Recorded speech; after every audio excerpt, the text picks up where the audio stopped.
Welcome back to the Deep Dive. Today we're jumping into, well, a really interesting space. Mobile poker apps. Specifically, we're looking at the two big ones in markets like the US and India, PokerBros and ClubGG. Very different beasts. That's right. And our goal here really is to pull out the key insights from our sources about the player psychology on each. You need to know how to adjust your mindset because honestly, they attract completely different players. Go in with the wrong approach, you'll struggle. Absolutely. It's this contrast, isn't it? One seems geared towards, social play, lower stress. The other demands adaptability, judgment, real mental fortitude sometimes. It's quite the difference. So let's unpack that. Maybe start with trust, how these platforms establish it, or maybe where they differ. Yeah, looking at the cultures, ClubGG seems like the logical starting point. Its whole model is different. They use that play chip subscription approach, and that immediately makes it feel, well, safer, right? Less intimidating maybe for newer players. Sources often describe it as kind of homey, good for casuals. Exactly, and that ties into trust, doesn't it? It really does, because ClubGG is centralized, backed by the big GG network. They push transparency hard. We're talking certified RNG, that's the random number generator for shuffling, plus AI watching for cheats. Okay, so verifiable fairness. Right, and that lowers player anxiety significantly, as one source put it. This environment makes players feel safer. They trust the system. Which is a sharp contrast when you look at PokerBros. Completely different model. It's all decentralized. Clubs run by individuals, sometimes grouped into larger union. This means, huge variety in the games, the stakes, the skill levels. You get everyone from weekend players to serious grinders. So you constantly have to be assessing the situation. You do, and that's the key mindset difference regarding trust. ClubGG.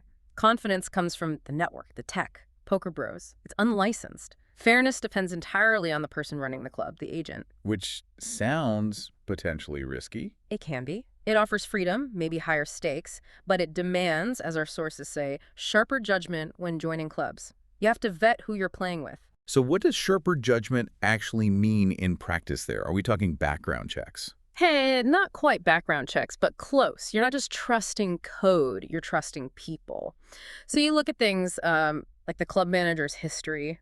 How long have they been operating? What's their reputation? Are they part of a stable union? You check forums, ask around about payouts. It's about understanding the human network behind the games. Okay, so it requires a kind of meta-awareness, not just poker skill, but assessing the infrastructure. Exactly. If you aren't willing to do that homework on your agent or club, you're taking on extra risk and, frankly, extra mental stress. That reliance on agents naturally leads into the community side of things then.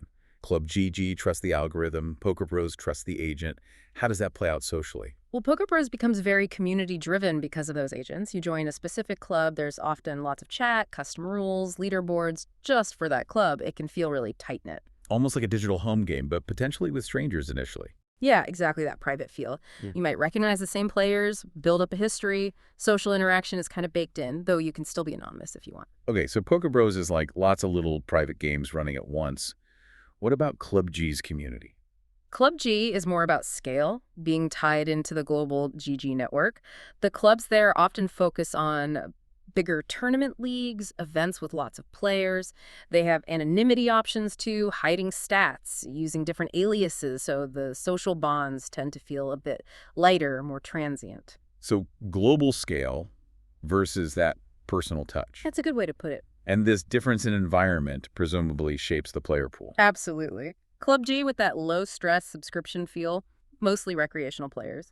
Our sources consistently call the field soft. It's designed to be welcoming. Makes sense. PokerBros, it's a total mixed bag. Depends entirely on the club or union. You might find really easy games, or you might stumble into a club full of serious, tough grinders. Very variable.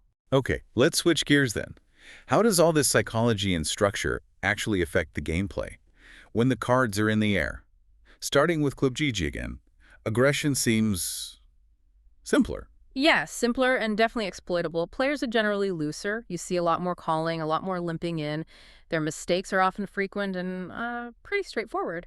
But why are they loose? Is it just bad play? It's often less about strategy and more about the low stakes, psychologically speaking. Because it's play money or just a subscription fee, the losses don't hurt financially. So decisions are often driven by entertainment, not optimal play. So exploiting that means. Don't get fancy. The key is to punish those frequent limps, isolate them with good-sized raises, then just play strong, straightforward value poker after the flop. Complex bluffs often just fly over their heads because they aren't thinking on that level. Keep it simple, value bet strongly. Got it.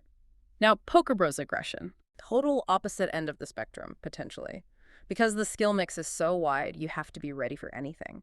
One table might play like ClubGG, very passive and easy. The next table, in a grinder-heavy club.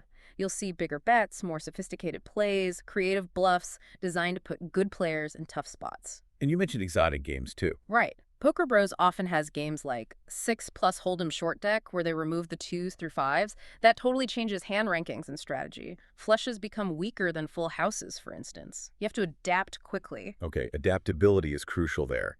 Now, mental toughness. It sounds like ClubGG, with the simpler mistakes, would be easier mentally, like just running an algorithm. That's a really interesting point. You'd think too, but it's about the impact of the swings. ClubGG is definitely more forgiving, as sources say. Losses don't sting financially or emotionally as much. Plus, that social, lower-stress vibe helps keep getting frustrated and playing badly after losing under control.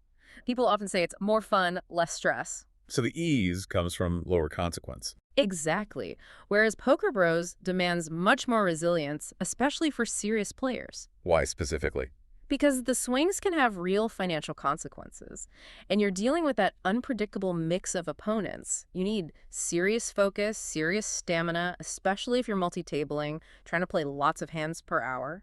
And then there's that added layer of managing trust we talked about. One grinder mentioned quitting a big game just because the agent got slow with payments. That adds a whole other level of mental load. Wow, yeah, that's a different kind of stress entirely. Huge difference. So this must change how winning feels on each platform, too. Totally. On ClubGG, beginners can rack up wins against softer fields relatively quickly. This builds confidence fast. Sources call it addictive in a positive way. Those frequent small wins feel good, motivating. Whereas on PokerBros, victories often feel harder earned, especially if you're grinding. You're battling variants, tougher opponents sometimes. It builds patience, discipline. A win feels like validation of your strategy and mental strength, not just good luck. a different kind of reward. More earned, maybe. Definitely feels that way for many players. Okay, so we've hit culture, community, gameplay, mental game. Let's try and boil this down. What's the so what for listeners? The actionable stuff. Right, let's synthesize. If you're looking for low pressure, maybe you're learning, or you just want a more social game, ClubGG seems ideal. Soft fields, the safety net of certified fairness, lower financial stress. It's built for beginners to gain confidence.